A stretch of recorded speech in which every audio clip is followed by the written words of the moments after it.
Si tu es nouveau sur la chaîne, abonne-toi et on se dit à tout de suite après le générique.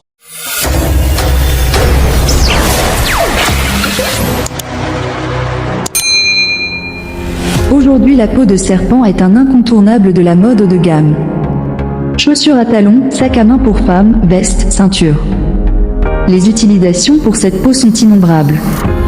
Le cuir de serpent, très prisé par les créateurs de mode, la maroquinerie et les consommateurs, s'est imposé comme un matériau luxueux, mais aussi très onéreux. Mais comme toute matière d'origine animale, l'engouement autour de cette peau cache une industrie tout entière.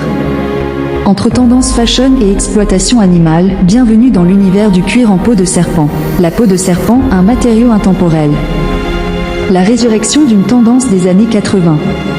Impossible d'être sur les réseaux sociaux, téléphone portable, de regarder la télévision ou de lire la presse people aujourd'hui sans tomber sur une personne portant du cuir de serpent. Il se porte à toutes les occasions et magnifie la féminité. Les pantalons décontractés, mini-jupes, jeans slim, sacs à main ou paires de chaussures pour femmes en peau de serpent ou de croco étaient des tendances majeures dans les années 80. Tout comme l'imprimé léopard. Depuis quelques années, nous assistons ainsi à une résurrection de cette tendance passée. En fait, la peau de serpent était jusqu'alors un matériau plutôt classique. Beaucoup de personnes ont dans leur placard ou leur dressing une jupe ou un mini-sac fait de ce cuir.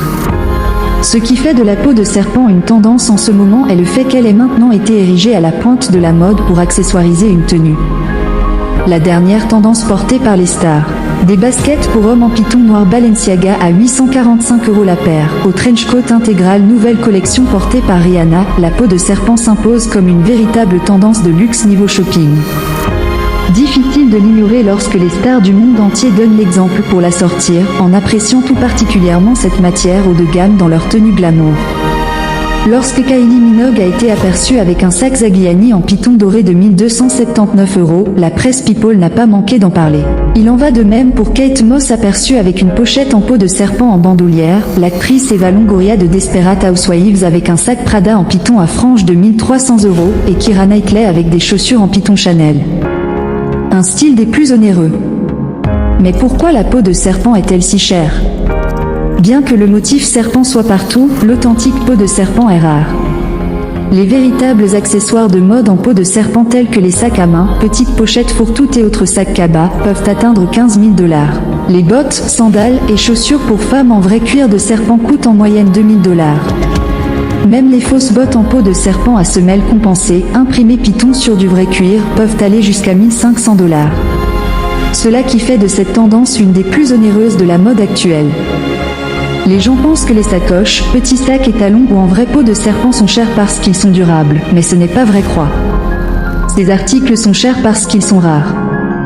C'est ce qui en fait des produits de luxe. La taille du serpent rend également difficile la fabrication d'articles plus gros qu'un petit sac en cuir pour femmes.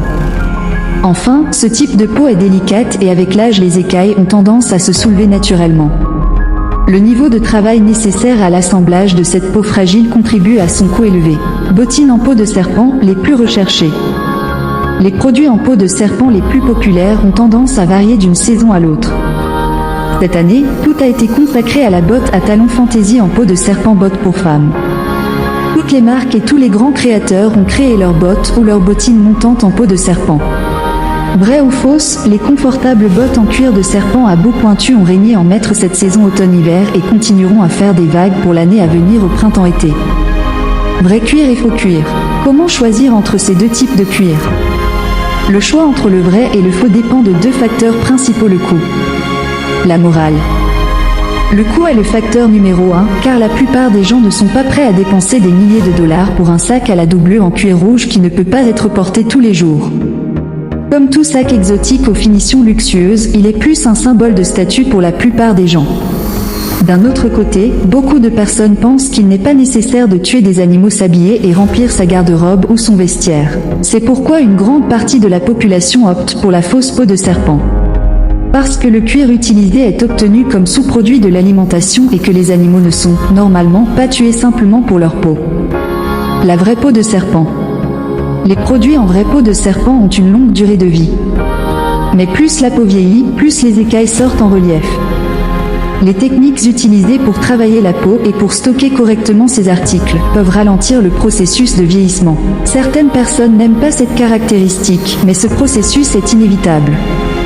A contrario, les personnes qui adorent cette peau exotique aiment cela et pensent qu'elle ajoute de la beauté à la peau. Dans tous les cas, mieux vaut faire appel à des nettoyeurs professionnels pour redonner un coup de jeune à un tel article. Le faux cuir de serpent, plus abordable ou plus éthique. Les produits en fausse peau de serpent sont généralement fabriqués en cuir de vache, cuir de veau ou de chèvre. Puis ils sont gaufrés, imprimés pour ressembler aux écailles d'un serpent et l'on applique un vernis sur le cuir. Ce dernier sert également à protéger le cuir, ce qui rend la fausse peau plus durable et plus belle. La fausse peau de serpent n'est pas forcément bon marché. Le prix des articles en faux cuir de serpent est aussi déterminé par le matériau, la marque et le concepteur. Certaines paires de bottes en faux cuir de serpent coûtent 1 500 $, d'autres 100 $. Le type de cuir verni et les méthodes utilisées pour l'impression jouent sur le prix. Mais quoi qu'il en soit, la personne moyenne ne peut pas faire de distinction entre vraie et fausse peau. Donc autant baser votre décision sur la coupe et le style. Les différents types de cuir de serpent. Tous les cuirs de serpent ne se valent pas. Certains sont plus prisés que d'autres en fonction de leur motif, de leur résistance, de leur rareté, de leur coloris ou de la morphologie de l'animal. Voici la sélection des cuirs de serpent les plus utilisés dans le milieu de la mode. Le cuir de python. Le cuir de python est le cuir de serpent le plus courant et le plus utilisé en maroquinerie. La peau de python provient en partie de fermes d'élevage, voire ci-après. Elle a la particularité de présenter une surface marron suffisamment grande pour produire des objets en cuir de moyenne taille, sacs, bottines, boots, vestes. Les sacs en peau de serpent les plus chers sont fabriqués en cuir lisse de python. Avec une petite exception tout de même pour le cobra. Toutefois, de nombreuses espèces de python sont des espèces désormais protégées en raison de leur exploitation intensive par le passé. Processus de fabrication du cuir en peau de serpent. Le sac à main en peau de serpent est une pièce élégante que l'on voit souvent dans les magasins de luxe et sur les podiums des capitales mondiales de la mode. Mais le voyage de ce cuir convoité, du serpent dans la nature à la vitrine d'un grand magasin, est long. Et souvent désagréable. La capture des serpents. À la base de cette industrie se trouve l'attrapeur de serpents. Ces serpentistes travaillent la nuit à ratisser les jungles, les marécages et les jardins pour trouver des ophidiens intéressants lieux. C'est une tâche fastidieuse et même dans ces contrées il est rare d'attraper plus d'un reptile par heure. Grâce au motif complexe de sa peau, l'un des serpents les plus convoités pour orner les accessoires est le python réticulé. Il s'agit du serpent le plus grand du monde. Une fois attrapés, les serpents sont mis dans un sac, puis amenés à l'abattoir pour commencer le processus de préparation de la peau. La récupération de la peau. Il existe de nombreuses façons de tuer et d'écorcher un serpent. Mais les méthodes les plus courantes sont cruelles et suscitent l'inquiétude des ONG et des défenseurs des droits des animaux. Les plus gros serpents, pythons, anacondas, sont frappés à la tête avec un maillet et meurent ainsi. Leurs mâchoires sont ensuite ouvertes et de l'eau est introduite dans leur corps pour les faire gonfler, ce qui facilite le décollement de la peau. Mais parfois les producteurs ne s'embêtent même pas à tuer l'animal au préalable. Des témoignages racontent, les serpents attrapés ont des tuyaux d'arrosage enfoncés dans leur bouche et sont gonflés à l'eau pendant qu'ils sont encore vivants pour détacher la peau. Ils sont empalés par la tête et finalement la peau est arrachée et le corps jeté sur un tas. Le tannage et la transformation. Une fois les serpents pelés, les peaux sont enroulées et triées en piles selon leur taille. Elles sont ensuite coupées en bandes avec des ciseaux et séchées, parfois dans un four. La viande de serpent n'est pas gaspillée car en Asie on pense qu'elle soigne diverses maladies et qu'elle stimule la virilité. Une fois séchées, les feuilles de peau de serpent sont soit envoyées dans des usines étrangères, soit teintes et transformées sur place en sacs à main en cuir, tropéziennes, escarpins, portefeuilles, cartables et collections de chaussures originales. Ces articles fabriqués localement puis envoyés à l'étranger reçoivent souvent une majoration de prix spectaculaire. En Indonésie, un sac à bandoulière en cuir pleine fleur de serpent peut coûter de 1,5 à 3 millions de roupies indonésiennes, 120 à 250 $, mais peut se vendre à des milliers de dollars aux États-Unis dans une boutique de petite maroquinerie. La contrebande et les fermes à serpents. L'explosion de la demande et de la contrebande. Chaque année, environ 500 000 peaux de serpents sont importées légalement d'Asie du Sud-Est vers l'Europe, où elles sont transformées en accessoires de créateurs. Ce total est en hausse de 40% par rapport à la décennie précédente. L'Union européenne importe ainsi légalement 700 millions d'euros de peaux de serpent par an. Certains estiment que le commerce illégal est tout aussi important en raison de réglementations laxistes et d'une demande croissante. En Asie, l'ampleur de ce commerce de contrebande a été mise en évidence l'année dernière lorsque le gouvernement chinois a saisi 68 000 peaux de python illégales pour une valeur de 48 millions de dollars. La création des fermes à serpents, l'exemple de Kering. L'élevage du python réticulé et du python de Birmanie est aujourd'hui considéré comme non rentable, car les serpents mettent environ 3 ans à arriver à maturité, en plus d'être difficiles à soigner et à élever en captivité. Devant la demande très élevée de nombreux modèles d'articles en peau de serpent, certaines grandes multinationales de la mode ont opté pour la création de leur propre source d'approvisionnement en peau. Kering, la société de luxe qui possède entre autres les marques Gucci, Saint Laurent et Alexander McQueen, a ainsi construit sa propre ferme de pythons en Thaïlande pour les élever dans les meilleures conditions pour les animaux, les agriculteurs et l'écosystème. La société a déclaré chercher d'autres moyens de s'approvisionner en peau précieuse il y a environ 3 ans, dans le cadre de son implication dans le Python Conservation Partnership. Elle souhaite ainsi réduire le commerce illégal d'épidermes de serpent. Le groupe de défense des droits des animaux PETA a récemment révélé qu'il avait acheté des actions de LVMH, la maison de mode qui possède Louis Vuitton, Dior et Givenchy. Et ce afin de lutter contre ce qu'il considère comme des violations des droits des animaux. PETA a déjà pris des parts dans Prada et Hermès dans le cadre de sa campagne contre l'utilisation de peaux exotiques, notamment d'alligators et de crocodiles. Un traçage des peaux difficile. Tous les grands créateurs de mode vous diront sans doute que leurs peaux proviennent de sources éthiques. Sous la pression des militants des droits des animaux, les marques de mode prétendent utiliser des peaux d'élevage et travailler dans le cadre des conventions sur le commerce et la faune sauvage. Et ce pour garantir un approvisionnement et un abattage durable et éthique. Cependant, il n'est pas possible de retracer tous les produits en peau de serpent qui atteignent les rayons des magasins. Beaucoup de marques et magasins ne savent pas d'où vient la peau de python, faute de référence fabricant. Les règles commerciales sont facilement exploitées et le commerce illégal de peau de serpent est très lucratif. Il existe également beaucoup moins de lois sur la protection des animaux pour les reptiles. Des fermes à serpents commerciales existent déjà en Asie du Sud-Est et en Chine.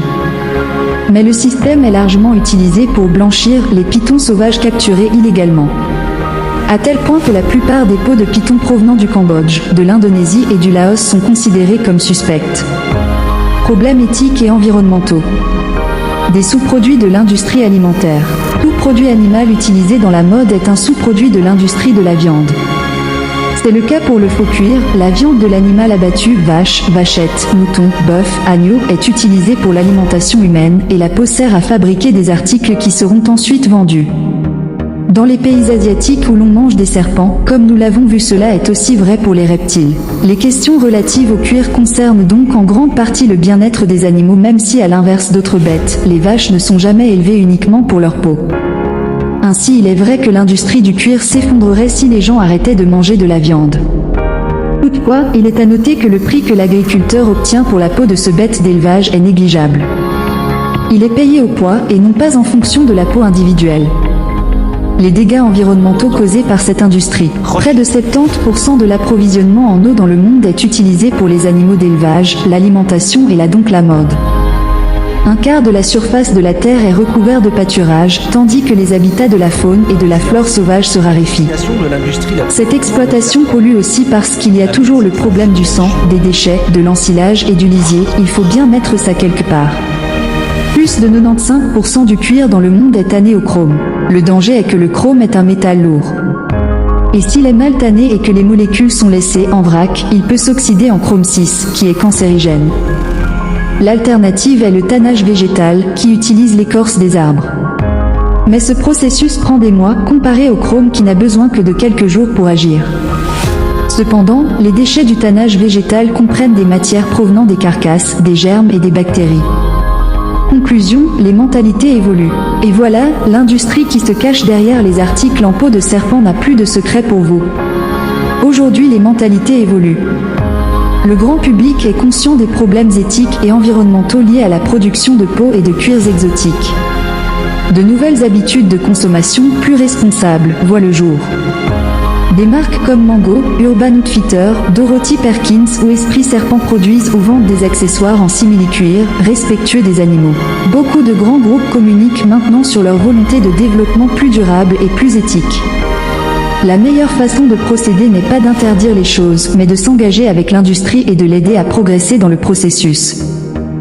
Merci d'avoir suivi la vidéo et nous espérons qu'elle vous sera utile, en vue du contenu informatif que nous vous offrons à travers nos vidéos. Abonnez-vous et si vous avez aimé la vidéo, lâchez un like, activez la notification pour ne rien manquer des prochaines actualités. On se donne rendez-vous tous les lundis, mercredis et vendredis à partir de 18 h pour un nouveau numéro. C'était Profil Média SOS Vision.